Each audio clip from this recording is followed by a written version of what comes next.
The chamber doors sealed behind me with a sound like a final breath being cut short, and I already knew what was waiting on the other side. 600 delegates from across known space sat in rings of light above me, their bodies twisted into shapes my eyes still struggled to accept after 3 years of this posting. I was Nathan Cole, appointed speaker for the human race, and I was about to ask a room full of strangers to save my planet. The Xreth Dominion had taken 90% of our shipyards 11 days earlier. I still remembered the silence on the comm channel when the last transmission from the Kepler yards cut out mid-sentence. 8,000 workers, gone in the time it takes to blink. Earth had not started this war. We had barely understood it was coming, before the first strike hit our outer defense line and turned 6 warships into drifting scrap in under 4 minutes. I stepped up to the podium, and the murmuring started before I even opened my mouth. A Voss delegate with skin like poured glass leaned toward his neighbor and said something that made 3 others laugh, a low clicking sound that echoed strangely off the domed ceiling. I did not need a translator to understand mockery. It sounds the same in every language I had ever heard, human or otherwise. "Speaker Cole," said the council chair, a Threll elder whose 4 eyes tracked me with the mild interest of someone watching an insect cross a table. "You may present your request." I laid it out plainly, because plain was all I had left. Earth requested emergency fleet support under the Council's Mutual Defense Charter, a charter we had signed 8 years earlier in good faith, believing it meant something. I requested access to shared shipyard capacity in the Lyren sector. I requested, above all, time. The laughter did not wait for me to finish. "Your last fleet," said the Voss delegate, not bothering to lower his voice. "What is it now, 40 vessels? I have seen orbital defense platforms with more firepower." 38, I said, because lying about it would not help. "Refitted, but combat ready." "Combat ready," he repeated, and this time half the chamber joined the laughter. Even through the translation implant in my ear, I could hear the exact texture of contempt in his voice. "Against a Dominion warfleet with orbital strike carriers. Your species has been in the interstellar community for what, 40 years? And you ask us to bleed our own ships to save you from a war of your own making." "We did not make this war," I said, keeping my voice level even as something hot climbed up the back of my throat. "The Dominion crossed the Kepler line without provocation. Every young species believes its war was not of its own making," said the Threll elder, not unkindly, which somehow made it worse. "The Council has reviewed your petition. We will not commit fleet assets to a conflict outside the established defense perimeter. Earth is, and I say this with no cruelty intended, beyond the line we can reasonably defend." I stood there under 600 pairs of eyes, some slitted, some faceted, some glowing faintly with heat I could feel from the podium, and I understood something in that moment that I would carry with me for the rest of my life. They were not afraid of the Dominion winning. They were afraid of spending resources on a species they had already decided would lose. "You are asking us to watch our homeworld fall," I said. "We are asking you to understand your place," said the Voss delegate, and this time nobody laughed, because it was not meant as a joke. It was meant as a fact, delivered the way you might tell a child that the ocean is too big for them to cross alone. I gathered my notes, though I had memorized every line of that petition and did not need them for anything except somewhere to put my hands. As I turned to leave, the Threll elder spoke again, and I stopped, because something in the tone had shifted from dismissal to something almost like curiosity. "Speaker Cole, before you go, we have noted an unusual pattern in Earth's energy signature over the past decade. Substantial output from installations your government has classified as civilian research. May I ask what your people have actually been building out there, if not warships?" For half a second, my heart stopped in a way that had nothing to do with fear of the Dominion. I looked at the elder, at that ancient patient face that had probably watched 100 young species stumble into this chamber and beg for scraps, and I gave the answer I had rehearsed for exactly this question. The answer that had cost 3 engineers their careers, and one of them her life to keep believable. "Energy infrastructure," I said. "We are a resource-poor species, Elder. We have spent our efforts on survival, not spectacle." The Elder studied me for a long moment, 4 eyes unblinking, and I forced myself not to look away, because looking away is the first thing a lie does when it is caught. "A pity," the Elder finally said, "that survival and spectacle are not always so different." I did not understand what that meant until much later. At the time I only felt the cold relief of a closing door, and I walked out of that chamber past a gallery of alien faces still faintly amused by the small, furious human who had dared to ask for help and been refused. The transport back to the embassy took 11 minutes, and I spent every one of them staring out the viewport at the slow wheel of Council Station traffic. Thousands of ships from 100 worlds moving in patterns too complex for me to read even after 3 years of watching them. Somewhere behind me, 600 delegates were already forgetting my name, filing Earth away as a minor tragedy soon to be resolved by conquest. One more young species that had reached for the stars and found only teeth waiting. My aide, a sharp-eyed woman named Laura Bennett who had been with the embassy longer than I had, was waiting at the private dock when I arrived. She took one look at my face and did not ask how it had gone. They said no. I told her anyway, because saying it out loud made it feel less like something that had just happened to me, and more like something I could plan around. Did they ask about the array? She said quietly, once the dock workers had moved out of earshot. The elder did. I kept my voice flat, professional, the voice of a diplomat and not a man whose hands were shaking slightly at his sides. I gave the cover story. I do not think she believed it, but she let it go. Laura's jaw tightened, just slightly, the only sign she ever gave that something had frightened her. That's the second time this month someone on the council has asked about our energy output. Someone is starting to look closer than we want them to. Then we need to move faster than they can look, I said, and I meant it more fiercely than I expected to. Because standing in that chamber, listening to alien voices laugh at 38 ships and a species they had already written off, something in me had gone very quiet and very cold and very certain. They thought they understood what Earth had. They thought a handful of aging warships was the sum total of what a desperate, resourceful species could produce in secret over 10 hard years. They had no idea what we had actually built out past the orbit of Neptune, hidden behind cover stories and false telemetry, and the deaths of people whose names would never appear in any official record. They had no idea that the last fleet was never meant to save us. It was meant to buy us time to finish something far larger, something that did not fire a single shot, something that would not even look like a weapon to anyone watching, right up until the moment the sky itself began to move. I climbed into the transport beside Laura, and as the doors sealed and the station fell away behind us into a field of unfamiliar stars, I found myself thinking not about the laughter in that chamber, but about the elder's parting words. Survival and spectacle are not always so different. She was closer to the truth than she knew, and soon every species in that chamber was going to find out exactly how close. The message from Earth was waiting when we docked at the embassy, flagged urgent, sender listed only as Project Lighthouse, a name that meant nothing to anyone outside a circle of perhaps 200 people across the entire solar system. I read it twice before I let myself believe it. Phase mark reached, awaiting your signal. I closed my eyes for a moment, standing alone in the narrow corridor of an alien space station 11 light-years from home, and I thought about all the people who had died keeping this secret, and all the people who did not yet know what was coming, and all the laughter still echoing somewhere behind me in that vast, indifferent chamber. Let them laugh, I thought. Let them believe 38 ships were all we had. The stars were about to prove them wrong. 10 years earlier, I was a different person, and I did not yet know it. I was 26 years old, sitting in a cramped office on the edge of the Nevada desert, reading a memo that would eventually cost me everything I thought my life was going to be. My name was on the header as Lead Systems Engineer, a title that sounded impressive until you learned the project had a total staff of 11 people, and a budget smaller than a single city transit system. Officially, we were called the Solar Continuity Initiative. Unofficially, among the 11 of us who actually understood what we were doing, we called it the Lighthouse. The woman who ran the project was Grace Mason, a physicist twice my age with a reputation for being difficult, and a mind that worked faster than anyone I had ever met. She called the 11 of us into a briefing room on my second week, and told us something that I did not believe at first, because it sounded like the kind of thing you read in a story, rather than the kind of thing you build in a lab. We are going to learn how to move a star, she said, standing in front of a whiteboard covered in equations I did not yet understand. Not far, not fast, but enough. I laughed, actually laughed, right there in front of her, and she did not seem offended. She simply waited until I stopped, and then she said, "Every other species out there is building bigger guns. We do not have the industrial base to compete on that scale, not in 100 years, but nobody, in the entire history of the Council, has ever tried to weaponize orbital mechanics on a stellar level, because it takes patience nobody else has. Patience is the one thing humanity has always had in surplus."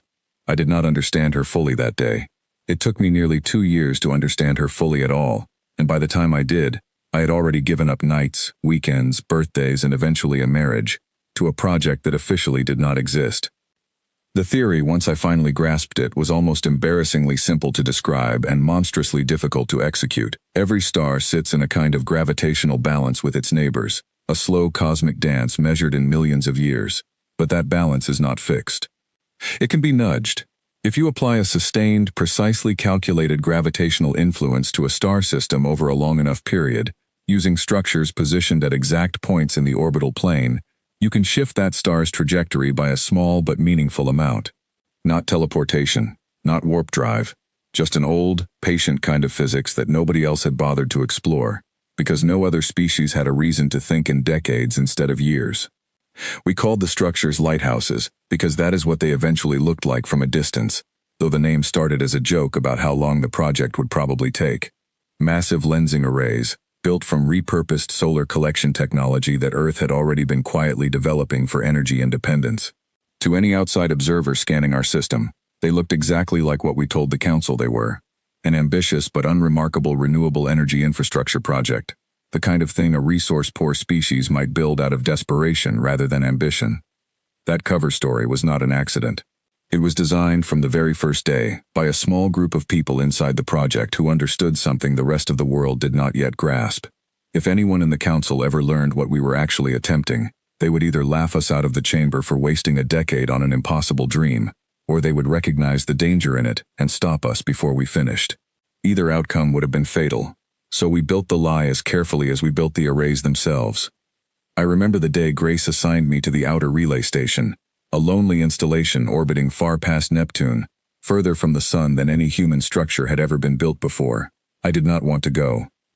I had a wife back in Nevada, a woman named Claire Dawson who had married an engineer and was slowly, painfully realizing she had married a ghost instead, a man who came home less and less and said less and less about where he had been. 2 years, Grace told me. Maybe 3. The relay work has to be done in person. The delay on remote signals from that distance makes automated calibration impossible for what we need. I told Claire I had accepted a long-term assignment overseas, working on international energy infrastructure. It was, in a strange technical sense, not entirely a lie. It was also the beginning of the end of our marriage, though neither of us knew it yet. The years on that station were some of the hardest and strangest of my life. I worked alongside a rotating crew of engineers, most of whom I was not allowed to know the real names of, communicating through call signs designed to protect us if anyone ever intercepted our transmissions. I remember a woman we called Iris, whose actual name I did not learn until years later was Alex Turner, a brilliant orbital mechanics specialist who had left behind 2 children to work 18-hour days in a metal box further from home than any mother in human history had ever chosen to go. I remember the first time we successfully tested a partial activation of a single lighthouse array, watching the readouts shift by a margin so small it would have meant nothing to anyone without our specific instruments, and feeling something in my chest that I can only describe as awe. We had moved something. Not far, not fast, but we had proven the theory worked, and once you prove something like that works, the only question left is how much larger you are willing to build it. There were costs. There were always costs, and the Council never knew about a single one of them. An engineer named Ethan Price died during the construction of the 3rd array, when a coupling failure during a zero-gravity assembly sent him tumbling into open space faster than his suit's emergency thrusters could correct. We recovered his body 4 days later. His family was told he died in an industrial accident during overseas energy infrastructure work, and they were given a closed casket and a folded flag, and a pension that came from a budget line item that officially did not exist. I remember standing at that funeral in a small town in Ohio, watching his widow accept condolences from people who had no idea what her husband had actually died building, and feeling something twist painfully in my stomach that I did not have a name for at the time. Later, I would understand it as the particular weight of a secret that costs other people their peace of mind while they do not even know they are paying for it. There was a security breach in the 4th year, when a foreign intelligence service came dangerously close to uncovering what the project actually was. We spent 6 frantic weeks burying evidence, reinforcing cover stories, and quietly relocating 2 engineers whose identities had been compromised. Grace Mason personally flew to Washington and testified in a closed session to a group of officials who did not fully understand what she was describing, and somehow convinced them to keep funding a project that sounded, on paper, like science fiction. "They think we are building a shield," she told me afterward, "over a secure channel from Earth to my station past Neptune. Let them think that. A shield is easier to justify than the truth." By the 6th year, we had completed 9 of the 11 planned lighthouse arrays, positioned at precise points around the solar system's orbital plane, each one silently accumulating a gravitational influence too small to detect unless you knew exactly what you were looking for. By the 8th year, all 11 were operational, and Grace ran the first full system test in the dead of a Nevada night, with a room full of exhausted engineers watching a single line on a screen shift by a fraction of a degree that represented 10 years of sacrifice condensed into a number smaller than most people would ever notice. It worked.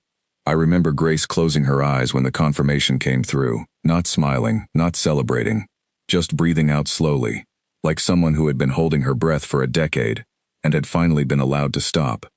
"Now we wait," she said. "For what?" I asked. "For someone to give us a reason," she said. "I hope to every god I do not believe in that we never need it, but if we do, it will be ready." I did not know, sitting in that room, that the reason was already assembling itself in the dark spaces beyond our border, that a species called the Dominion had been quietly cataloging every young civilization within reach and deciding which ones were worth conquering and which ones were worth ignoring. I did not know that Earth had already been marked, years before I ever stood in a council chamber and asked 600 delegates for help they would never give. I returned to Earth for the first time in 3 years during the 9th year of the project, and Claire met me at the airport with an expression I will never forget, a mixture of relief and grief so complete that I understood, without either of us saying a word, that whatever we had once been to each other had not survived the years I spent building something I was forbidden to tell her about. "I don't know who you are anymore," she told me, standing in the parking garage with our bags between us like a wall neither of us wanted to climb over. "I don't know what you've been doing. I don't know if I even want to know." I wanted, more than anything in that moment, to tell her everything. To explain the arrays, the theory, the decade of sacrifice, the strange and terrible beauty of what we had built. I wanted her to understand that I had not left her for nothing, that the ghost she had married had become that ghost for a reason larger than either of us. I said none of it. I could not. The project depended on silence, and silence was the one thing I had gotten frighteningly good at. We divorced 8 months later. I did not fight it. I did not have the right to fight it, not when I could not even tell her what she was fighting against. I am telling you this now, sitting in this embassy corridor with a message from Project Lighthouse glowing on my screen, because I need you to understand what those 11 arrays actually cost before I tell you what they were finally about to do. They were not built by soldiers. They were not built by heroes in any story you would tell your children before bed.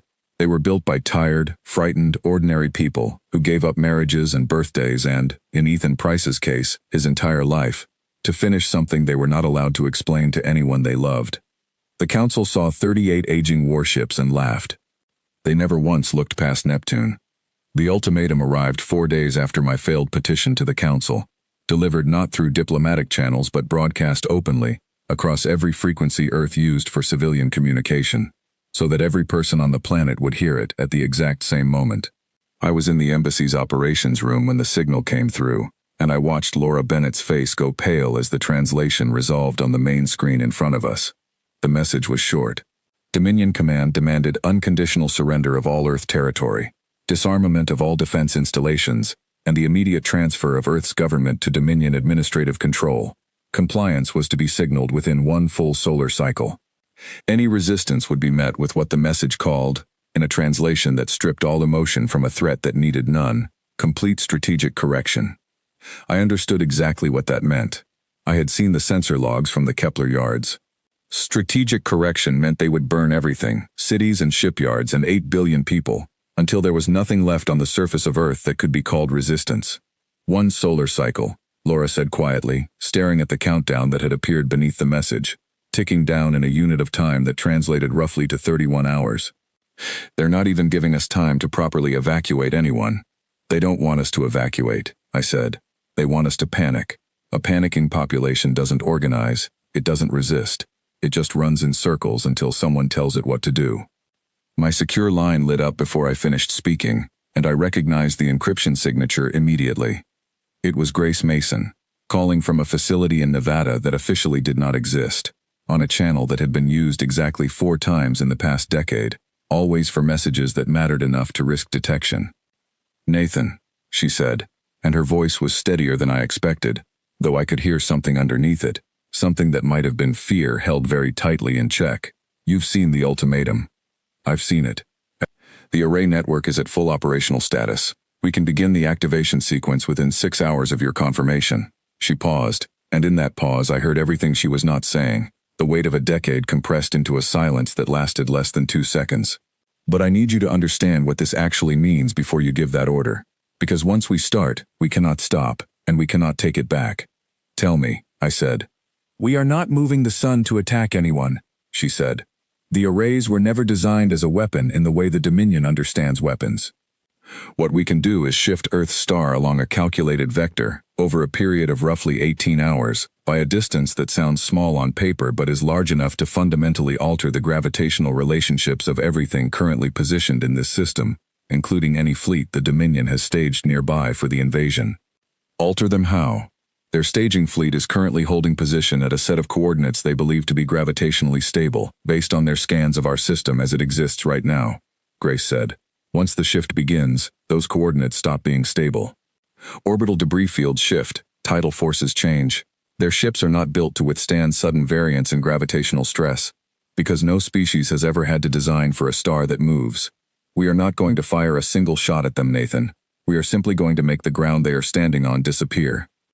I sat with that for a long moment, the operations room around me suddenly very quiet, Laura watching my face with an expression I could not quite read. And our own system? Our own planet? What happens to us during an 18-hour shift? Minimal disruption, everything moves together, the planet included, the solar arrays, the orbital stations. The shift is gradual enough that it will not tear anything apart that is currently in a stable orbit around our own sun. The danger is entirely for anyone who is not already accounted for in the gravitational model. And the Dominion fleet is not accounted for, because they only arrived 6 weeks ago. How certain are you, I asked, that this actually works exactly the way the models say it will? Grace did not answer immediately, and that silence told me more than any confident reassurance could have. We tested the theory. We tested the mechanism at small scale. We have never tested it at full scale, against a live target, with 8 billion lives depending on the outcome. I am as certain as 10 years of physics and engineering can make me. I am not going to insult you by pretending that means certain. I closed my eyes. Somewhere behind me, Laura had gone completely still, understanding, I think, that she was listening to a decision that would define the rest of human history, one way or another. The last fleet, I said slowly. What's its actual role in this? Distraction, Grace said. The Dominion needs to believe, right up until the moment the shift begins, that Earth's only defense is 38 ships and nothing else. If they suspect what we're actually doing, even for a moment, they could reposition their fleet outside the danger zone before the shift completes, and everything falls apart. Your job, Nathan, and I know this is an impossible thing to ask, is to keep their attention on the Council, on the ultimatum, on the appearance of a species that is out of options and preparing to make a desperate last stand. Every hour you can hold their focus is an hour closer to activation. I thought about the chamber full of laughing delegates. I thought about the Voss representative sneering at 38 ships. I thought about Ethan Price's widow accepting a folded flag for a death she was never allowed to understand. I thought about Claire, standing in that parking garage, telling me she did not know who I had become. Do it, I said. Begin the activation sequence. Understood, Grace said. And for the first time in that entire conversation, I heard something crack slightly in her composure. Some small fracture of relief or terror or both. Nathan. Whatever happens in the next 31 hours, I need you to know that everyone who worked on this project believed it was worth what it cost. I need someone outside the project to know that too, in case none of us are left to say it ourselves. The line went quiet, and I sat there for a long moment before I turned to Laura, who had clearly heard enough of the conversation to understand the shape of what was coming, even without every detail. What do you need me to do? She asked, and I loved her steadiness in that moment more than I had words for. Get me back into that chamber, I said. I need 31 hours of theater, and I need to be very, very convincing. The emergency session convened 4 hours later. Delegates summoned from across the station with a speed that told me the ultimatum had rattled even the species who had laughed loudest at my original petition. I stood at the podium again, and this time nobody laughed, because a Dominion ultimatum broadcast openly across a civilian frequency was not a joke to anyone in that room. Even delegates who did not care whether Earth survived it. Speaker Cole, the Threll elder said, her 4 eyes fixed on me with an intensity that had not been there 4 days earlier. The Council has reviewed the Dominion's demand. What is Earth's intended response? I let a long pause sit in the chamber before I answered, not for effect, though it certainly read that way, but because I genuinely needed the moment to steady myself before I told the biggest lie of my life to 600 beings who had spent centuries learning to detect exactly this kind of deception. Earth will not surrender, I said. We understand what that likely means for us. We have 38 vessels and a population of 8 billion people who did not ask for this war. We are asking the Council, one final time, to intervene before an entire species is erased for the crime of refusing to kneel.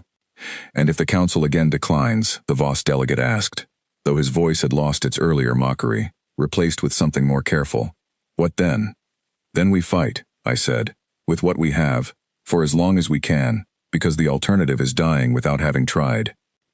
I watched their faces as I spoke, searching for any sign that someone in that chamber suspected the truth, that the desperate last stand I was describing was theater built to hold their attention, while something far larger moved into position 11 light-years away.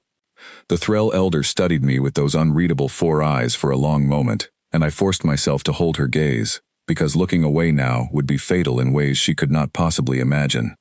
The Council will deliberate, she finally said, on the question of intervention. You will remain available for further consultation during the deliberation period. Of course, I said, and I meant, silently, exactly as long as you need me to. Every hour you spend deliberating is an hour I need. The deliberation dragged on for 6 hours, filled with procedural arguments from delegates who had never intended to send help and were now performing careful diplomatic theater of their own, weighing the political cost of watching a species be destroyed on an open channel against the cost of committing resources to a war they still believed Earth could not win. I sat through every minute of it, answering questions, providing casualty estimates, describing defense preparations that were entirely true and entirely irrelevant to what was actually happening. Somewhere behind Neptune, 11 lighthouse arrays were drawing more power than they had ever drawn in a decade of quiet testing, and a star was beginning, almost imperceptibly, to move. I received updates from Laura through a small earpiece throughout the session, brief coded phrases that told me nothing had gone wrong yet, that the shift was proceeding on schedule, that the Dominion fleet remained in position, unaware that the ground beneath them, in the truest sense anyone had ever meant that phrase, was about to disappear. 16 hours into the 31-hour window, a Dominion military attaché entered the chamber without announcement, moving directly to the council chair's position and speaking in low, urgent tones that the room's translation system did not carry to the general audience. I watched the Threll Elder's expression shift from careful neutrality to something sharper, something almost alarmed, and my heart began to hammer against my ribs even as I kept my face carefully composed. Speaker Cole, the Elder said, turning back to me. The Dominion representative reports unusual gravitational readings originating from your home system. Can you explain this? This was the moment.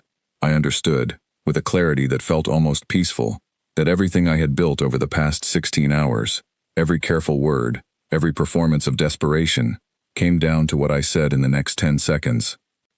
I have no information regarding gravitational anomalies, I said, and it was, in the strictest technical sense, true, because I had not been told any specific readings, only that the process was proceeding as planned. Earth's defense forces are focused entirely on preparing for the Dominion's stated deadline. If something unusual is occurring in our system, I would suggest it may simply be the result of a species fighting for its survival with every resource it has left, however limited that may appear to this council.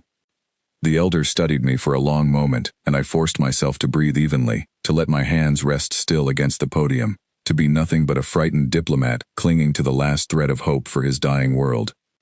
The deliberation will continue, she finally said, and I felt something in my chest unclench so suddenly it was almost painful. 15 hours left. I did not yet know if it would be enough.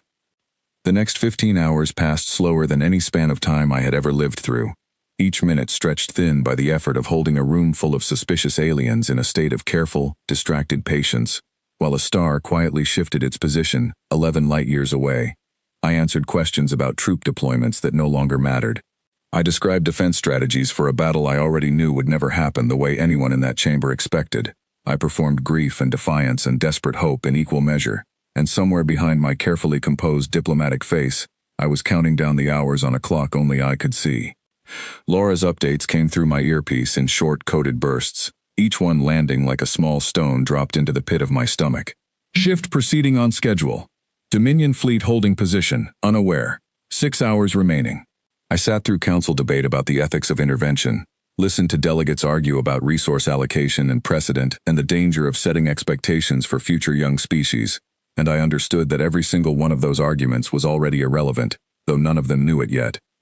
The Threll Elder called a recess 4 hours before the shift was scheduled to complete, and I used the break to retreat to a private consultation room with Laura, where I finally allowed myself to sit down and press both hands flat against a cool metal table, breathing in a way I had not permitted myself to breathe in front of the council. "You held it together," Laura said quietly, watching me with an expression that mixed relief with something that looked almost like awe. "I don't know how you kept your voice that steady." "I don't either," I admitted. I kept thinking about Ethan Price. About his widow accepting that folded flag for a death she was never allowed to understand. I kept thinking that if I broke now, everything he gave up would have been for nothing.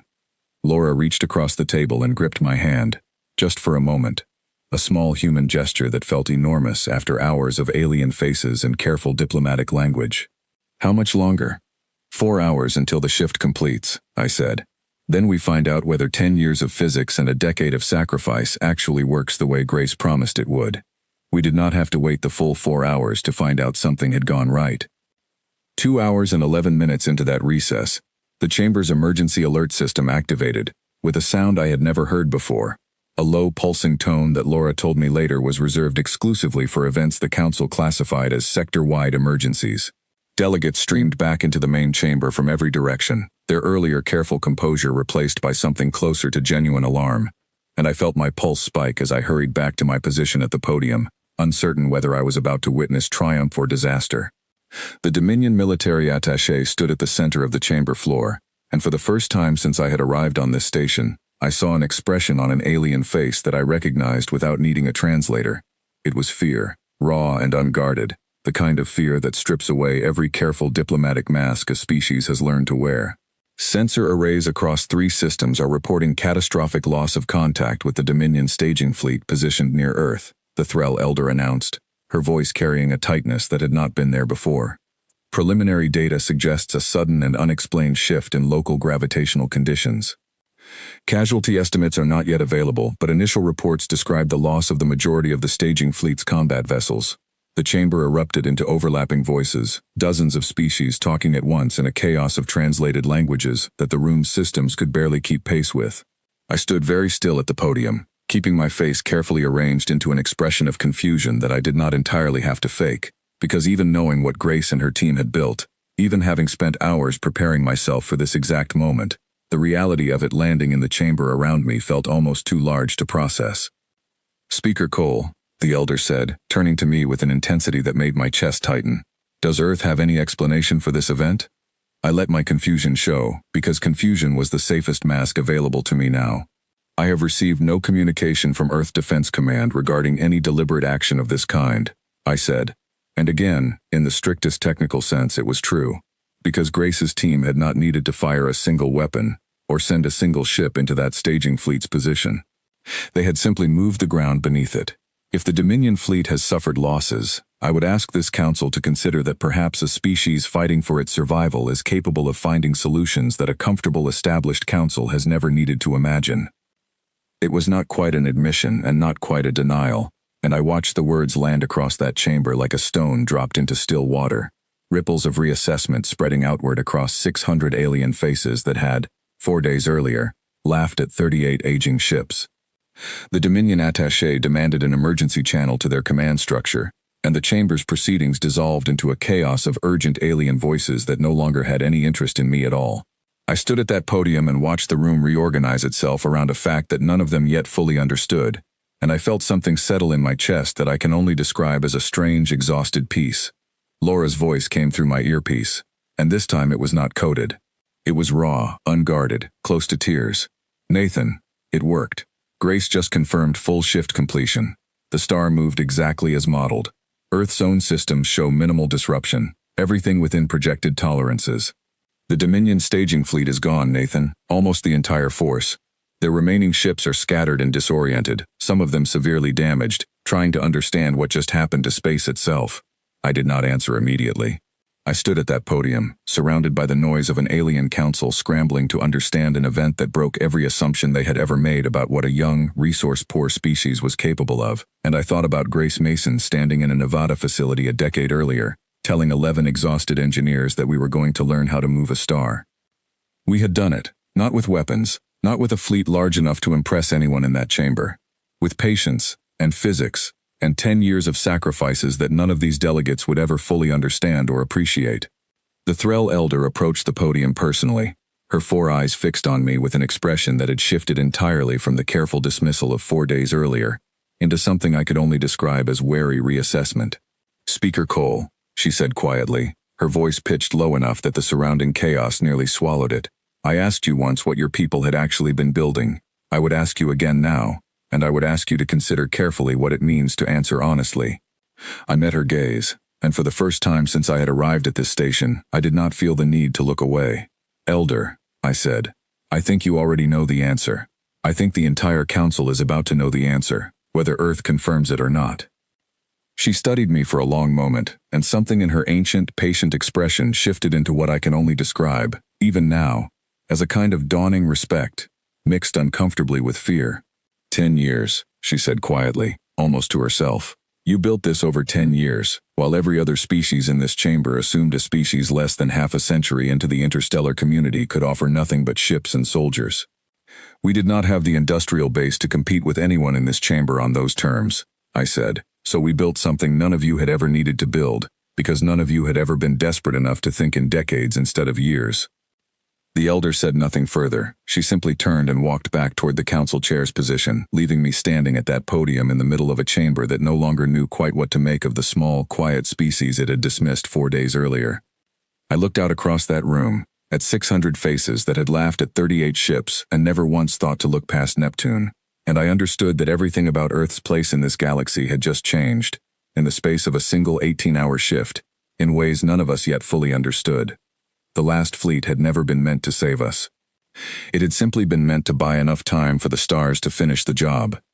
The days that followed the shift felt like living inside a different version of the galaxy, one where every door that had been closed to Earth for years suddenly stood open, though none of them opened without suspicion trailing close behind.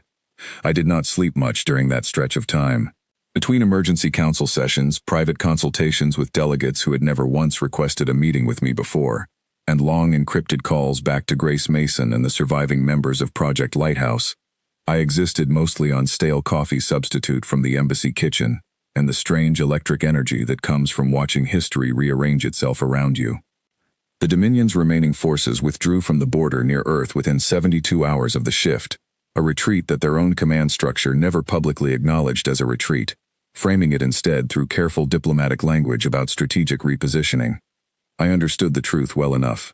They had lost the majority of a staging fleet to a weapon they could not identify, could not locate, and could not defend against, deployed by a species they had spent years cataloging as an easy, undefended target. No military force continues an invasion under those conditions, not when the alternative is admitting they no longer understand the battlefield.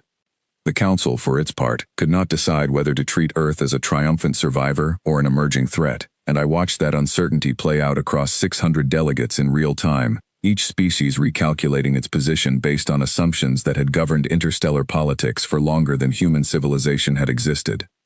I was summoned to a private session 4 days after the shift, smaller and far more tense than any full council gathering I had attended before.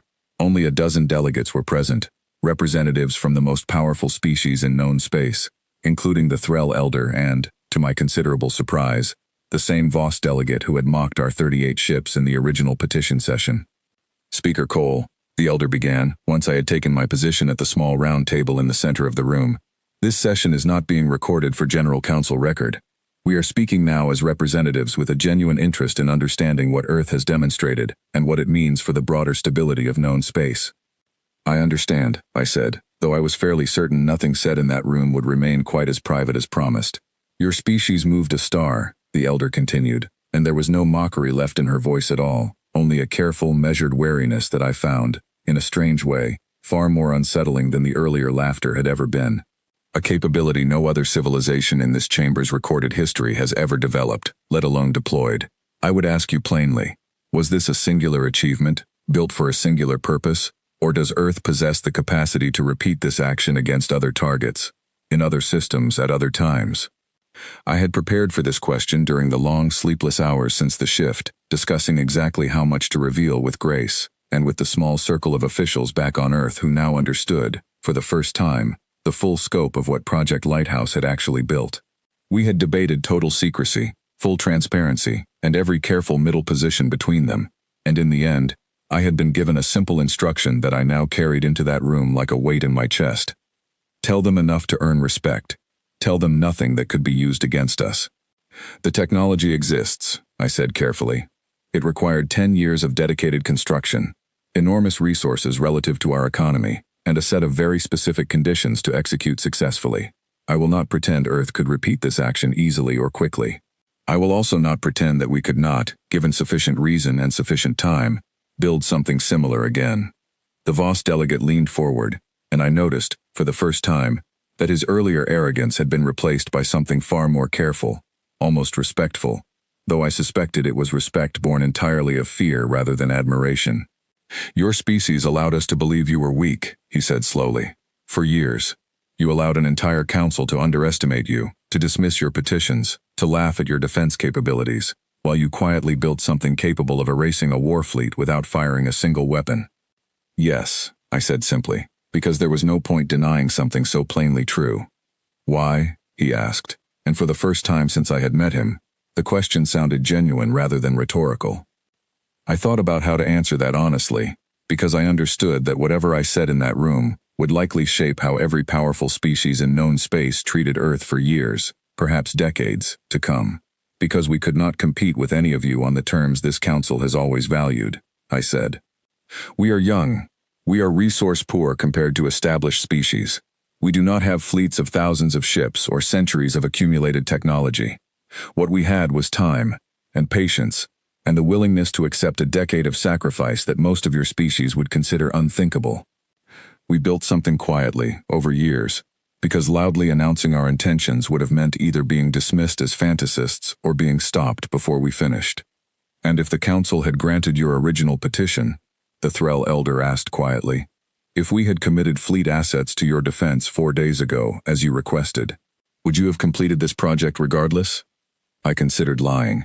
I considered telling her that Earth's request for help had been entirely genuine, that we would have gladly abandoned a decade of secret construction in exchange for council fleet support arriving in time to save us. But I had spent enough years in that chamber to understand that lying to people who were actively trying to determine whether your species was a threat rarely ended well, and I found, in that moment, that I did not particularly want to lie anymore. Yes, I said, we would have completed it regardless. The petition was genuine, Elder. We did want your help. We would have taken it gladly. But we had already decided, long before any Dominion ultimatum, that Earth would never again stand in front of a council and ask permission to survive. The last fleet, the petition, the ultimatum theater, all of it existed because we needed time, not because we needed rescue.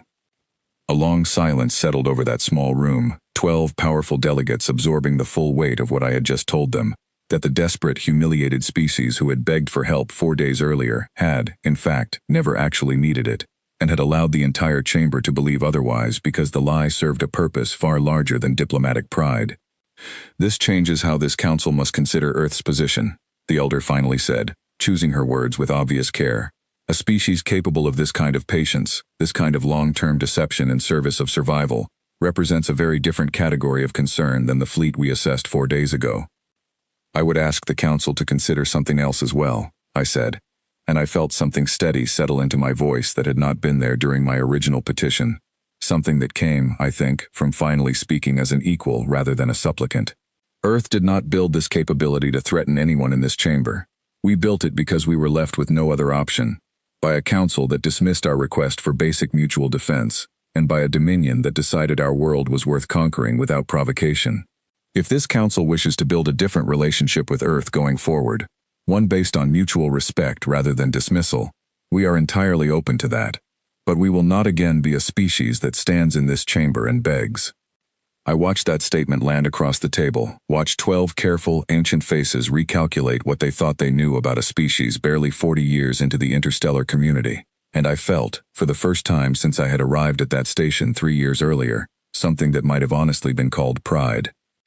The Thrall Elder studied me for a long moment before finally speaking again, and this time her voice carried something I had never heard directed at Earth in all my years serving as its representative. The Council will need time to determine an appropriate diplomatic framework going forward, she said. But I will say this plainly, Speaker Cole, in a room that will not be part of the general record.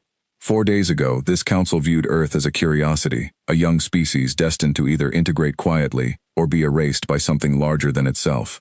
That assessment has changed. I do not yet know what Earth's place in this galaxy will ultimately become, but I no longer believe it will be a small one.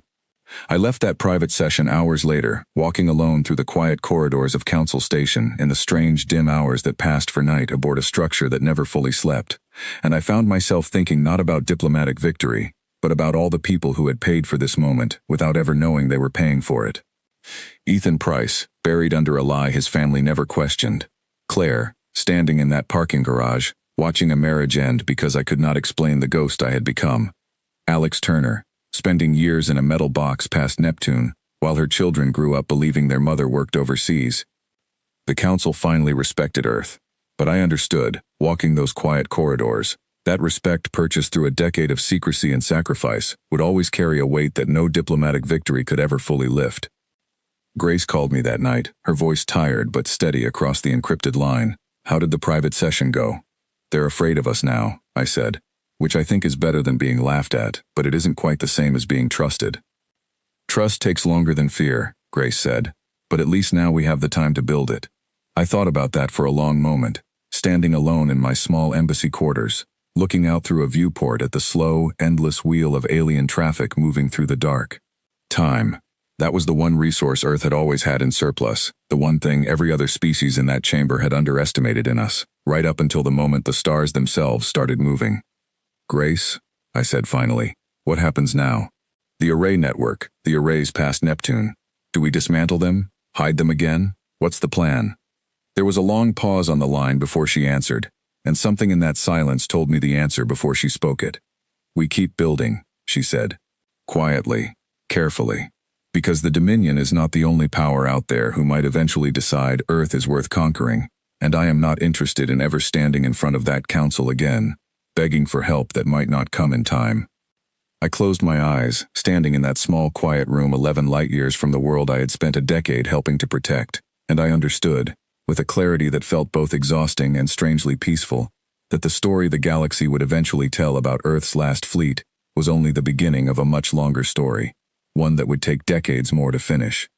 A full Earth year passed before I returned home for longer than a brief diplomatic visit, and I remember standing on the tarmac of a small regional airport in Ohio, feeling the strange, heavy pull of a planet's gravity after so many years spent mostly aboard stations and ships, and thinking that I had forgotten what it actually felt like to stand on the ground that all of this had been built to protect. The galaxy had not become a kinder place in the months following the shift. If anything, it had become more complicated, filled with new alliances offered cautiously by species who had never once acknowledged Earth's existence before, and new suspicions from others who now viewed us as a potential threat rather than a potential conquest. The Dominion had not formally surrendered or apologized, but their forces had not returned to Earth's border either, and Council intelligence suggested their command structure was still working through the implications of losing an entire staging fleet to an enemy that never fired a shot.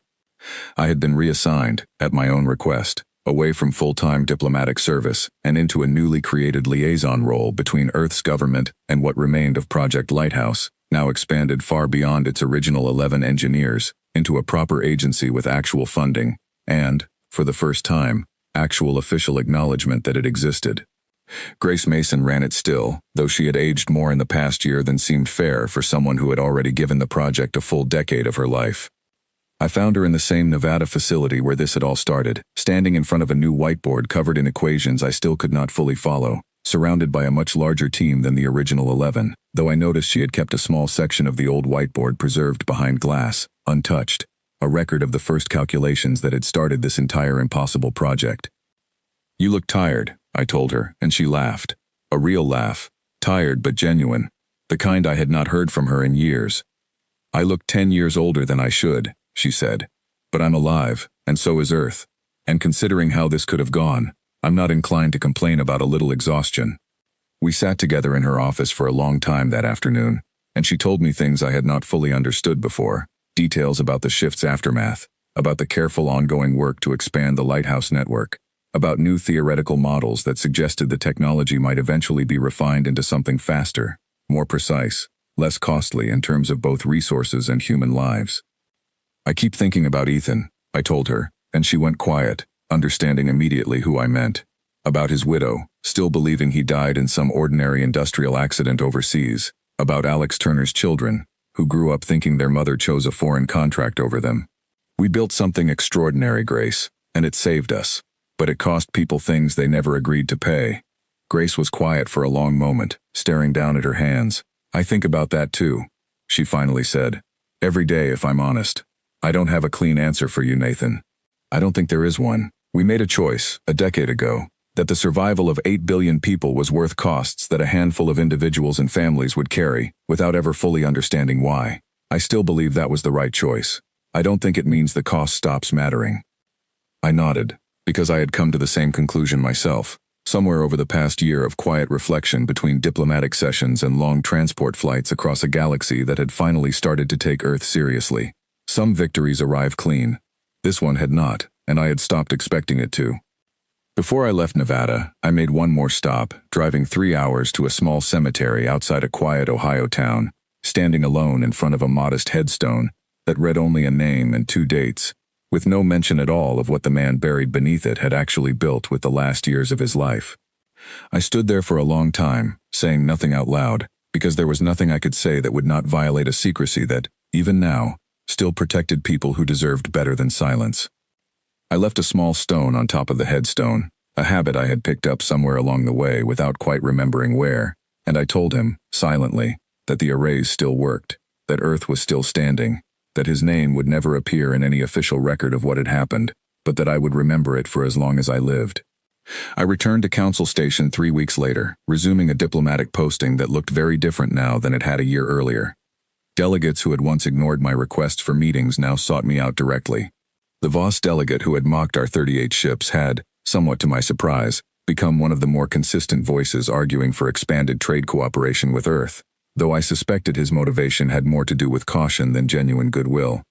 The Threll elder requested a private meeting shortly after my return, and I found her in a small, quiet chamber overlooking the station's central docking ring, watching the endless traffic of alien ships with an expression I had learned, over the years, to recognize as genuine contemplation, rather than diplomatic performance.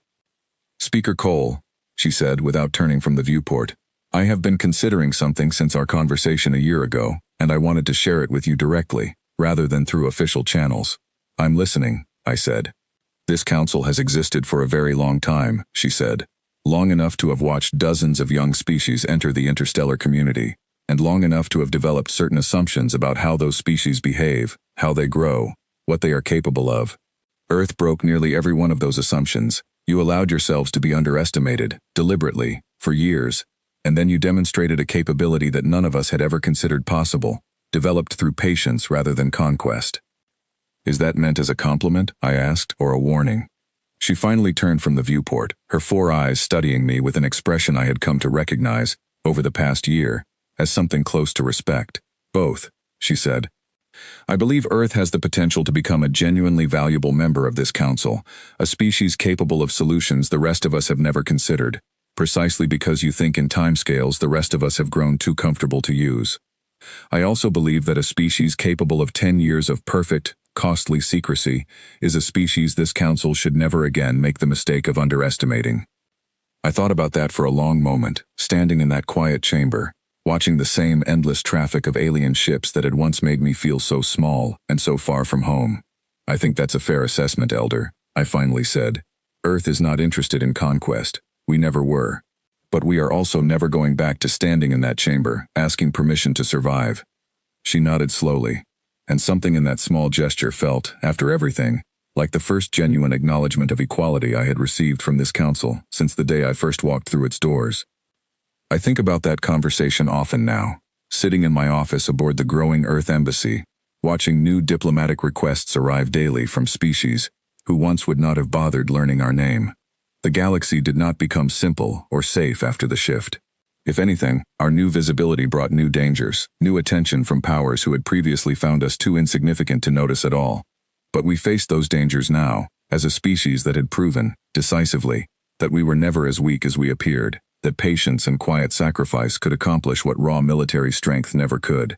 I still think about Ethan Price, and Alex Turner's children, and Claire, standing in that parking garage with an expression I will never forget. I think about Grace Mason, aged a decade beyond her years by a project she gave everything to complete. I think about the small stone I left on a quiet Ohio headstone, and the silence I still carry on behalf of people who deserve to have their sacrifice known and never will. The Council laughed at Earth's last fleet once. 38 aging ships standing between a fragile young species and complete destruction. They will never make that mistake again, not because we built bigger guns, or grander fleets, or louder threats. Because somewhere past Neptune, in the quiet dark where nobody thought to look, we learned something no other species in the history of this galaxy had ever bothered to learn. We learned that if you are patient enough, and willing enough to pay the cost, you do not need to threaten anyone at all. You can simply move the stars, and let the silence speak for itself. 3 years after the shift, I stood in a briefing room I had never expected to see built, a proper facility on the edge of the same Nevada desert where Project Lighthouse had begun, as 11 exhausted engineers and a whiteboard full of equations nobody believed would ever work. The agency was no longer a secret. It had a name now, spoken openly in government reports and international treaties. And it had a budget that would have seemed like science fiction to the version of myself who once lied to his own wife about overseas energy contracts. Grace Mason no longer ran daily operations, though she remained the agency's senior theoretical advisor, and I found her that afternoon exactly where I expected to, standing in front of a new whiteboard, though this one belonged to a much younger engineer who reminded me, in ways I could not quite articulate, of who I had been a decade earlier. "We're refining the mechanism," Grace told me, walking beside me through a facility that now employed hundreds of people instead of 11. The original shift took 10 years and 18 hours of activation time.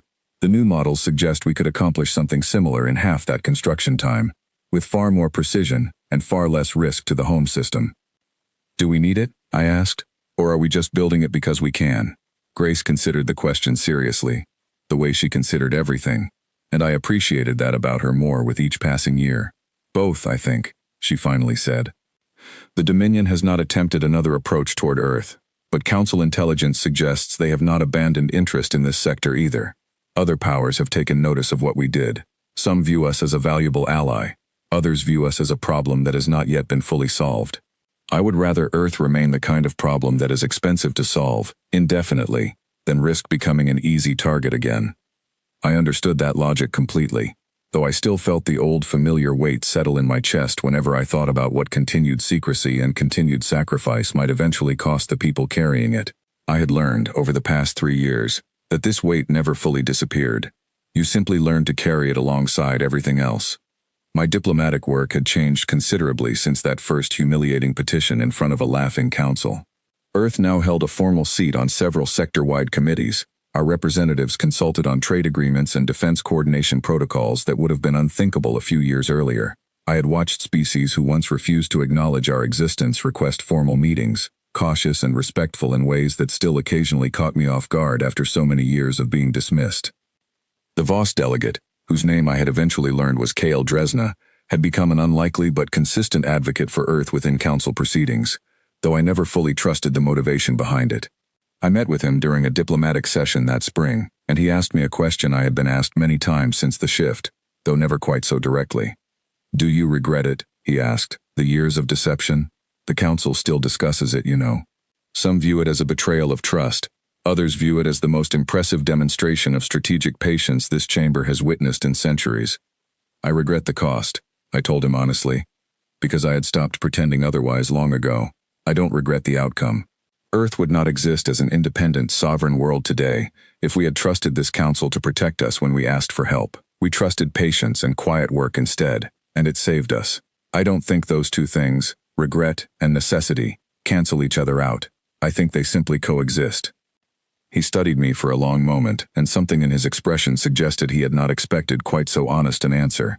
"A very human way of looking at it," he finally said, and I could not tell, even after years of practice reading alien expressions, whether he meant it as criticism or genuine admiration. I traveled home more often now, and Claire and I had, over the years, built something quieter and more honest between us than the marriage we had lost.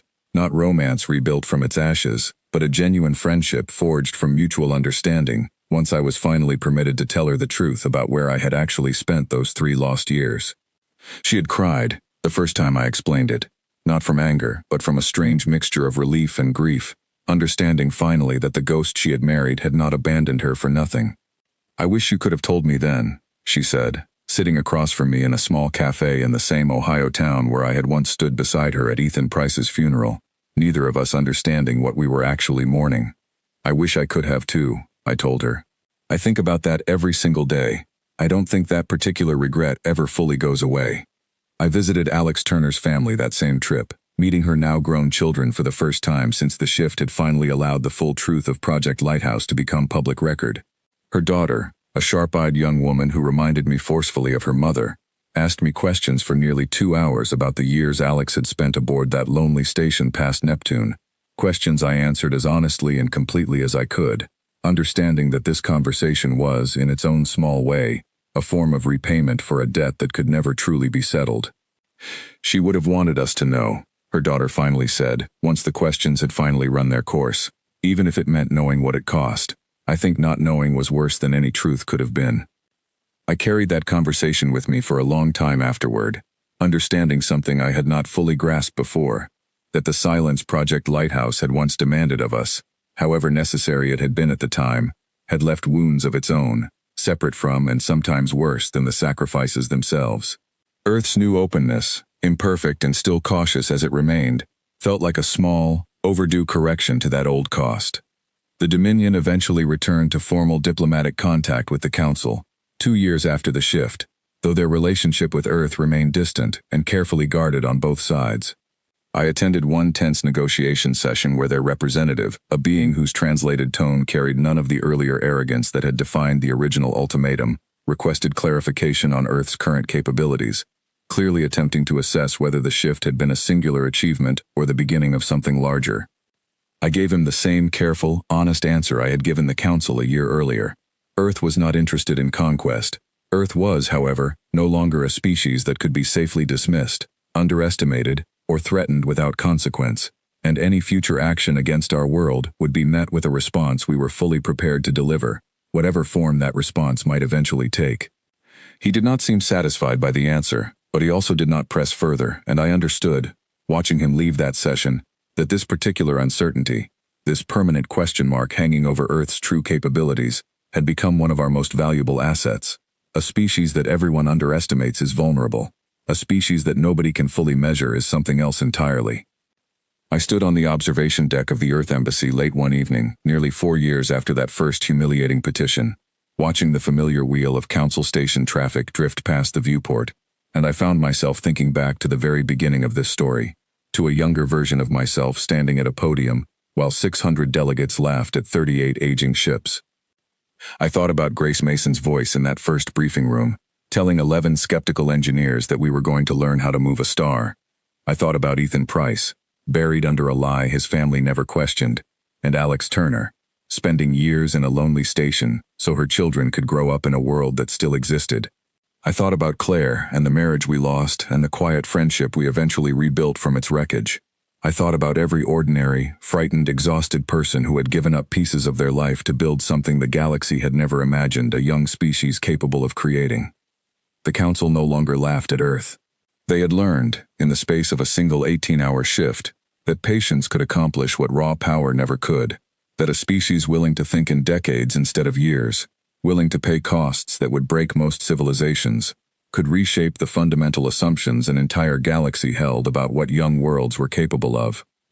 I did not know, standing on that observation deck, exactly what the coming years would bring. I did not know whether the Dominion would eventually test us again, or whether some new, unknown power would someday decide Earth was worth conquering, believing us still to be the fragile, undefended world the old records described. I understood only this: whatever came next, Earth would meet it the same way we had met everything before, not with the loudest fleet or the largest weapon, but with quiet, patient, costly work that nobody watching would fully understand until it was already finished. Somewhere past Neptune, new arrays were rising in the dark, built by a new generation of engineers who had chosen, freely and with full knowledge of the cost, to continue what 11 exhausted people had started a decade before I ever stood in that laughing chamber. I thought about that, standing alone on that quiet observation deck, and I felt something settle in my chest that was not quite peace and not quite pride, but something adjacent to both. The stars had moved once, when we needed them to. They would move again, if we ever needed them to a second time. And somewhere in that vast, indifferent council chamber, 600 delegates who had once dismissed us as beneath their notice now understood, in a way they would never fully articulate, that the quietest species in the room is sometimes the one you should have been watching most closely all along.